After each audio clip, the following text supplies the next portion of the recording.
Melanjutkan film Death Note pertama dan kedua, kali ini saya akan merangkum sebuah film berjudul L Change the World tahun 2008, di mana cerita akan berfokus hanya pada sosok L yang sempat menyelamatkan dunia pada 23 hari sisa hidupnya. Penasarin? Langsung saja pasang handsfree, semitriskan bisa serbahan, kencangkan celana dalam. Selamat menonton dan cekicrot.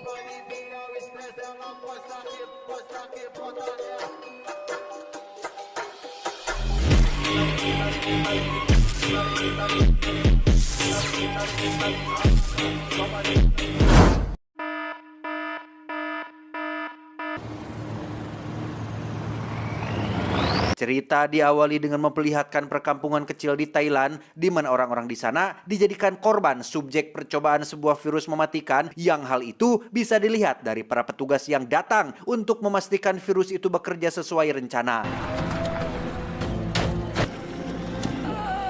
Di sana juga ada seorang agen rahasia bernama Hese orang Sunda masih aja. Ia segera menghampiri seorang bocah yang menjadi satu-satunya warga yang tidak tertular virus. Entah apa alasan si bocah kebal terhadap virus dan kenapa yang dianggap sangat spesial oleh si bocah pun langsung dibawa kabur saat itu juga. Dalam pelarian itu, F menyebutkan nomor telepon dan kode rahasia yang bisa langsung dihafal dengan mudah oleh bocah sekecil ini, sehingga diketahuilah bahwa bocah ini adalah anak jenius yang sejak kecil memiliki bakat unik dalam bidang matematika. Menyadari pelarian mereka tidak akan berhasil, F menurunkan si bocah sekaligus memberikan sebuah kalung berisi kartu memori, sementara ia akan mengorbankan dirinya sendiri demi untuk keselamatan bocah tersebut. Dan inilah L Change the World. Segitu. Beralih ke Jepang, kita akan diperkenalkan dengan seseorang yang merupakan dalang di balik eksperimen virus tersebut, yang merupakan seorang owner dari sebuah perusahaan lingkungan hidup. Sama seperti Thanos dan Kira, si owner punya tujuan mulia untuk menciptakan kedamaian dengan cara melenyapkan setengah populasi manusia menggunakan virus yang sangat kuat agar alam tetap terjaga dan tidak semakin rusak oleh manusia itu sendiri.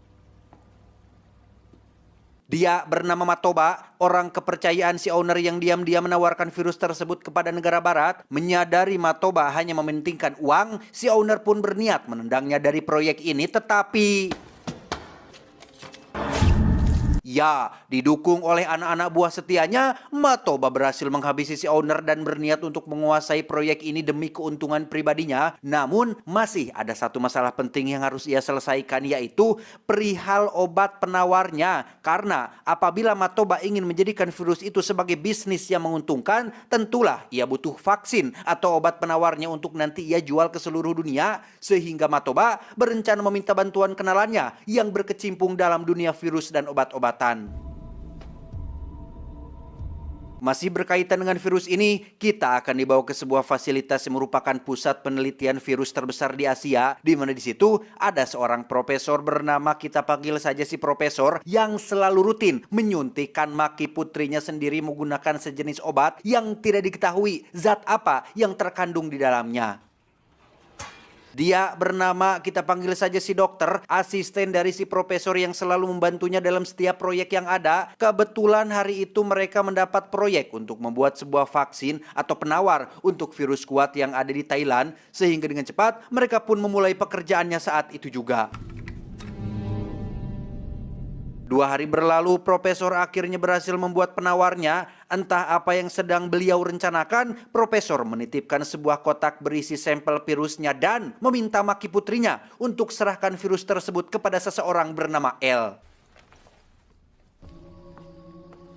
Mendengar kabar tentang si profesor yang sudah berhasil membuat penawarnya, Matoba bersama anak buah pun langsung meluncur ke gedung pusat penelitian, di mana salah satu anak buah Matoba yang bernama Yuli ini pun dikenal sangat kejam. Yang hal itu terbukti ketika ia menghabisi seorang penjaga yang sebenarnya hal itu tidak perlu untuk dilakukan.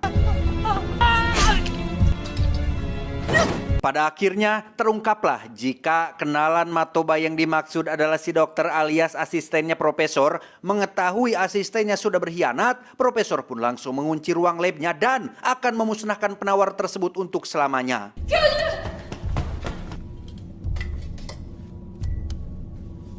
Sempat diancam akan menyakiti putrinya, Profesor tetap pada pendiriannya untuk tidak mau bekerja sama dengan mereka semua. Bahkan ia nekat menyuntikkan virus tersebut ke dalam tubuhnya sendiri, yang alhasil virus dan penawar yang menjadi satu-satunya sampel pun harus lenyap seiring dengan kematiannya. Sejenak kita tinggalkan dulu urusan virus ini dan beralih ke jagoan kita semua, yaitu L, sang detektif jenius yang selalu bongkok dan suka makan makanan manis. Saat itu ia masih disibukkan dengan urusan Light Yagami alias Kira dan baru menuliskan namanya pada buku Death Note, yang pada akhirnya kita semua jadi tahu bahwa nama asli L bukanlah Lukman, Latif atau Lampard, melainkan Lauliet yang akan mati dalam 23 hari lagi.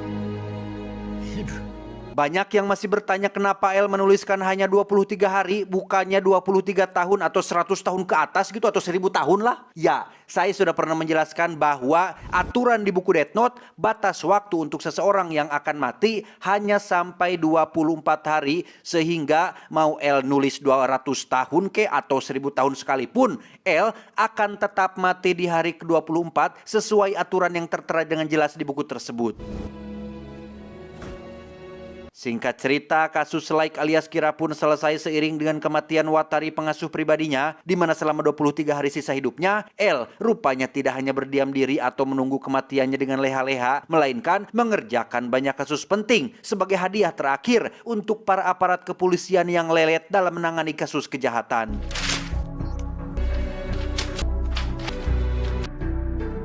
Sesaat sebelum L memusnahkan 2 buku Death Note milik Light dan Misa, Ryuk sang dewa kematian mencoba mengiming-imingi L dengan mengatakan bahwa siapapun yang punya buku tersebut akan menjadi dewa dari dunia yang baru. Namun ketika L menjawab, cara Light mati kok tidak tampak seperti dewa ya? Disitulah Light, Ryuk langsung terdiam dan membiarkan L membakar kedua Death Note tersebut.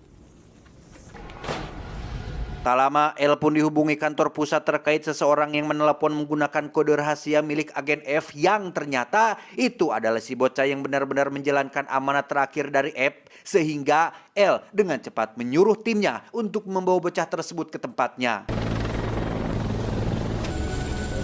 Sebelum dibawa ke markas rahasia L, si bocah terlebih dahulu menjalani pemeriksaan kesehatan dan hasilnya ia terbukti sehat 100% sehingga L langsung membawa si bocah bersamanya. Tiba di markas, si bocah awalnya canggung dan hanya bisa nyempot di pojok ruangan, sampai akhirnya L berhasil menjinakkan si bocah dengan memberikan camilan favoritnya Light Yagami alias Kira, sehingga si bocah pun memberikan kalung berisi kartu memori yang sebelumnya dititipkan oleh agen F. Dan betapa terkejutnya L saat melihat rekaman vlognya si agen F yang menunjukkan sebuah virus baru yang sangat kuat dan berbahaya, juga memberitahukan dalang utama dari percobaan virus itu, yaitu seorang pria bernama Matoba yang ternyata berhubungan dengan jaringan teroris internasional. Beralih ke si dokter dan Matoba yang masih melakukan pencarian terhadap data terkait rumus atau cara membuat virusnya, sampai ketika si dokter teringat dengan soal yang pernah si profesor berikan kepada Maki putrinya. Disitulah si dokter sadar bahwa soal matematika tersebut adalah sebuah pesan terselubung yang harus dipecahkan. Dan ya, kode itu berisi nama Watari, asistennya L, di mana si dokter ternyata adalah agen khusus sama seperti L dan F yang sejak kecil diasuh oleh Watari untuk dibentuk menjadi agen khusus yang membantu berbagai masalah kemanusiaan. Tanpa buang waktu, si dokter langsung menghubungi L dan meminta bantuannya untuk carikan data terkait sebuah penawar virus yang karena L butuh detailnya, si dokter pun diminta untuk datang esok sore. Setelah video call berakhir, L yang memiliki insting tajam seorang detektif pun langsung memeriksa rekaman video call barusan, dan sungguh L terlalu jenius untuk dikibuli karena ia bisa dengan mudah menemukan bahwa ada beberapa orang di belakang kamera yang sedang mengawasi video call tersebut. Tak lama, L kedatangan seorang tamu yang tiada lain adalah Maki, anaknya si profesor. Ia langsung menceritakan tentang ayahnya yang sudah mati, termasuk perbuatan jahat si dokter yang sudah bersekongkol dengan seorang pria bernama Matoba. Terlambat bagi mereka untuk kabur karena dokter dan antek-anteknya sudah keburu ada di sana membobol markas L menggunakan alat canggih mereka, di mana Maki yang masih emosi akibat kematian sang ayah pun mendatangi mereka semua sembari mengacungkan suntikan berisi virus tersebut. Dan ya, sama seperti si Profesor, Maki menyuntikkan virus itu ke dalam tubuhnya yang membuat si dokter dan antek-anteknya tidak berani mendekat tepat saat El memutuskan muncul dan tanpa takut membawa Maki pergi dari tempat tersebut. El membawa Maki dan si bocah ke dalam ruangan rahasia yang terhubung langsung ke garasi, di mana di situ ada seorang agen FBI bernama Suruga yang ditugaskan sebagai pengawal baru El, di mana tugas pertamanya adalah menjadi seorang supir yang harus membawa El dan anak-anak kabur secepat mungkin. Mobil penjual makanan tersebut jelas hanyalah sebuah kamuflase untuk El bisa mengoperasikan markasnya dari dalam sana, di mana El menghapus semua data-data penting sehingga dokter dan anak buahnya tidak bisa mengakses informasi apapun dari komputer tersebut. El dan anak-anak pun turun di Tanah Abang, sedangkan Suruga diminta untuk tetap mengebut mobilnya demi mengalihkan perhatian anak buah si dokter, di mana El sendiri terlihat membeli sebuah alat semacam remote kecil dan memodifikasinya untuk entah apa tujuannya.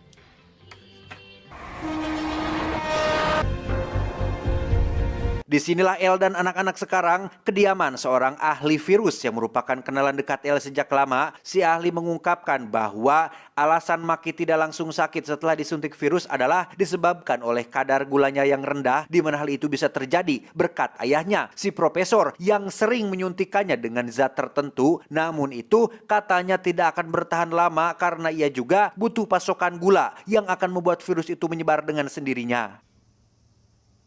Saat yang lain sedang mencoba memecahkan masalah dan mencari obat penawarnya, si bocah sendiri terlihat sibuk sendiri membuat rumus matematika yang ternyata adalah kunci untuk membuat penawar virusnya. Didapatkanlah dua huruf yaitu M dan K, di mana El sang jenius pun mulai melakukan permainan kata yang berhubungan dengan dunia medis dengan huruf dasar MK, sampai akhirnya si ahli pun menyetop El saat menyebutkan nama Midkin yang merupakan protein alami yang dihasilkan manusia saat masih sejak dalam kandungan. Saat El bertanya, "Wahai ahli virus, bisakah kita membuat protein Midkin sintetisnya?" Si ahli menjawab, "Oh, tentu saja. Apa sih yang tidak bisa di dunia ini? Masalahnya akan butuh waktu bertahun-tahun lamanya untuk membuat Midkin buatannya atau sintetisnya, sehingga itu tidak bisa dijadikan solusi untuk saat ini." Disitulah El teringat dengan sosok si bocah yang pada akhirnya terungkaplah bahwa alasan si bocah menjadi satu-satunya orang yang tidak tertular virus di desanya adalah karena dalam darahnya terdapat zat Midkin sintetis yang membuatnya kebal terhadap virus, sehingga si ahli hanya perlu mengambil sampel darahnya dan membuat penawarnya menggunakan contoh dari si bocah itu sendiri. Masih belum diketahui siapa orang yang sudah menyuntik bocah itu dengan Midkin sintetis. El dan anak-anak pun memutuskan untuk bertamasya di atap gedung sembari menunggu si ahli selesai membuat penawarnya, yang mana di situ El dikomplain terkait tubuhnya yang bongkok dan diminta untuk mencoba berdiri tegak lurus seperti manusia biasa pada umumnya. Sadar jika dirinya adalah beban yang akan menyusahkan banyak orang, Maki diam-diam pergi meninggalkan mereka semua dan bermaksud untuk mengisolasi diri di tempat yang jauh dari keramaian. Apes, niatnya harus kandas tatkala si dokter dan anak buah mengetahui hal itu, sehingga Maki akhirnya berhasil ditangkap dan akan dibawa ke terbang menuju ke luar negeri. Di saat bersamaan, si ahli berhasil menyalin dan memperbanyak penawarnya, di mana El kembali meminta bantuan si agen FBI yaitu Suruga untuk mengantarkannya ke bandara tempat Maki akan diterbangkan. Setibanya El di bandara, si dokter menyadari hal itu dan bergegas menyembunyikan Maki di tempat lain. Namun virus yang ada di dalam tubuhnya kini mulai bereaksi dan tak sengaja mengenai tangan si Matoba yang membuatnya langsung ketakutan. Nahas, virus itu kini sudah terlanjur menyebar dan menulari semua orang yang ada di pesawat, di mana dokter terlihat santai saja karena memang inilah rencananya, inilah yang ia inginkan, melenyapkan semua manusia untuk membuat dunia ini lebih baik. Tepat saat Matoba mati, anak-anak buahnya pun langsung mengambil alih pesawat, di mana pada saat yang bersamaan, L yang biasanya hanya duduk mengawasi di belakang komputer pun kini harus terjun langsung ke lapangan dan... Saatnya El dan si dokter berhadap-hadapan, El langsung menunjukkan sebuah alat kecil yang ia buat yang ternyata itu adalah alat pengacau navigasi pesawat yang cukup untuk mengagalkan penerbangan ini, di mana saat si dokter mulai tak sadarkan diri, El dengan cepat menyuntikkan obat penawarnya sekaligus membagikannya kepada para petugas yang masih sehat untuk menyelamatkan penumpang yang lain.